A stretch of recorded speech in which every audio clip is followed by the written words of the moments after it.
So, while my character in the movie may be able to see the future, I also can. And I know what the future brings. I know that when you see Madam Web, you're gonna love it. In fact, I think you're gonna see it twice.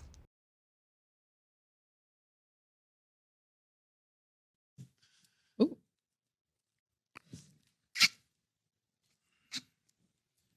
Come on, my nigga. So I saw Mad Dame Web. It was bad. Bye.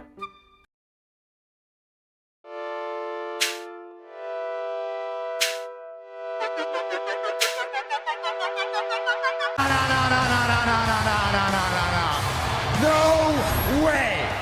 I don't think so, pal. That's not how this works. Oh, I should probably elaborate.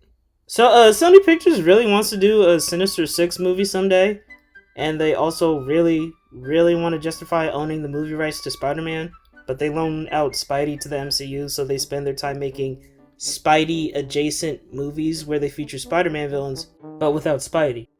That's why we have movies like Venom, Morbius, and Madam Web. I kinda can't believe I watched what I just watched. I mean, no shade, but it felt like no one even cared about what they were putting on screen. I kind of feel bad for everyone involved in this. They didn't deserve this. There's no good reason for this movie to exist. Most people don't really know who Madam Web is. Comic book fans don't even care about Madam Web. Nobody's bigger than the group. Y'all ain't stupid. I'm the one selling the records. They coming to see me. They coming to see the Temptations. Ain't nobody coming to see you, Otis. But hey, you know, no one was asking for a Guardians of the Galaxy movie or a Joker period piece, and those still turned out great. So it still could have been a good movie. It wasn't, though. Dakota Johnson plays Cassie Webb, aka Madam Web, and through the whole movie she gives off a vibe like she was lied to by her agent about what kind of Marvel movie she was going to be in. It kind of helps because Cassie's whole thing is that she doesn't really like anyone. Her superpowers include having deja vu and traveling back in time like 2 minutes. The only reason I even know who Madam Web is because I grew up watching the 90s Spider-Man cartoon on Fox Kids. No, not you again.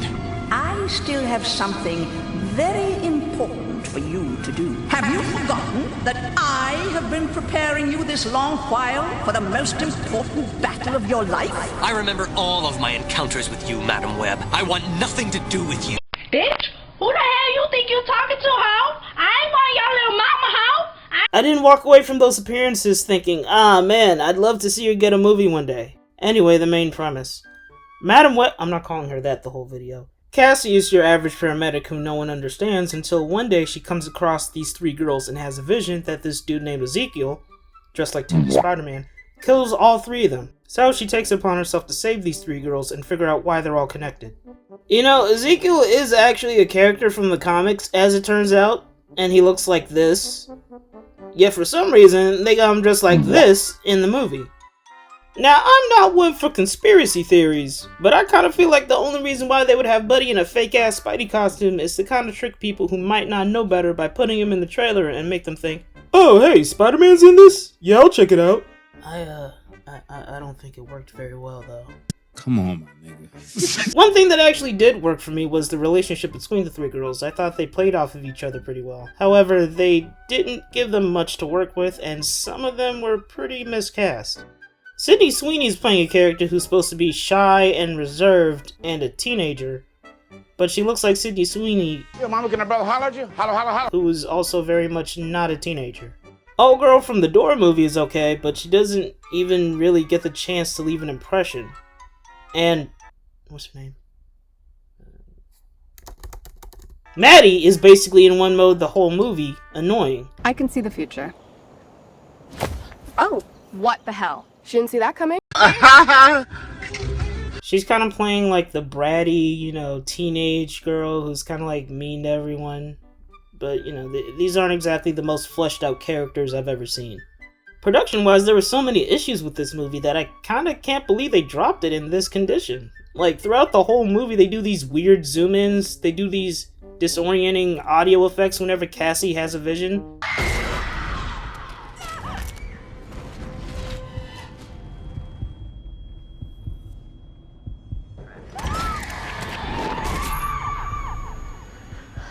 and there's really bad ADR for the whole runtime.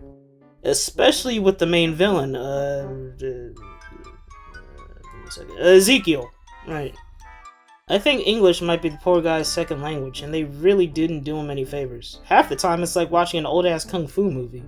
And Ezekiel as a villain isn't really all that either, to be honest. I mean, the guy spends the whole movie chasing these 3 girls and then getting his ass beat. Like, there's no particularly cool-looking fight scenes. Like, this nigga really comes off as a broke-ass, budget-ass Spider-Man. Like, look at this dude's costume, bro. Like, what the fuck? What is this? This nigga look like black licorice. Nigga look like a black-ass fruit roll-up. Costume look like a dirty-ass tire. This nigga look like what would happen if Ryan Murphy designed a Spider-Man costume. Oh my god! He doesn't even have any cool powers for real. This nigga, you know what this nigga's powers are? This nigga's powers are PTSD over an event that hasn't even really happened yet, and sticking to the walls, and kind of moving a little faster than normal. And I think he might be invisible. The movie doesn't really confirm that or not. It's kind of weird. And again, Madam Webby's power is being able to tell the future, right? Well, the way they present this is to make her relive small moments over and over again, but they do this so many times that it almost gets kind of irritating. Like, maybe 1 or 2 times we get it, but it was a little much.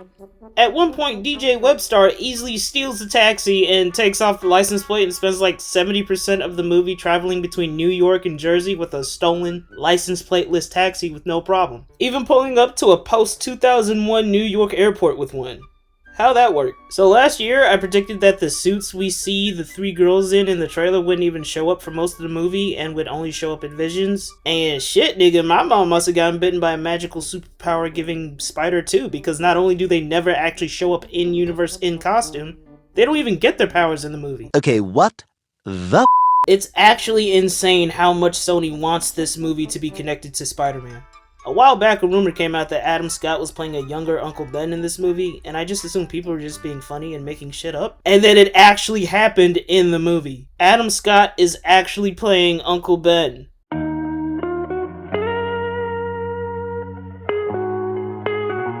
Damn. Sony, what are you doing? Near the beginning of the movie, Madam Weeb says to Ben, "What, you don't want to get shot in Queens?" There's a lot more I want to talk about with this movie concerning the issues with the plot, but I really want to wait for it to drop on digital so that I can really get into my issues with it with readily available scenes. But until then, it's a 1 out of 5 for me, dog. I highly recommend watching with the homies, though. Hope we get 3 more.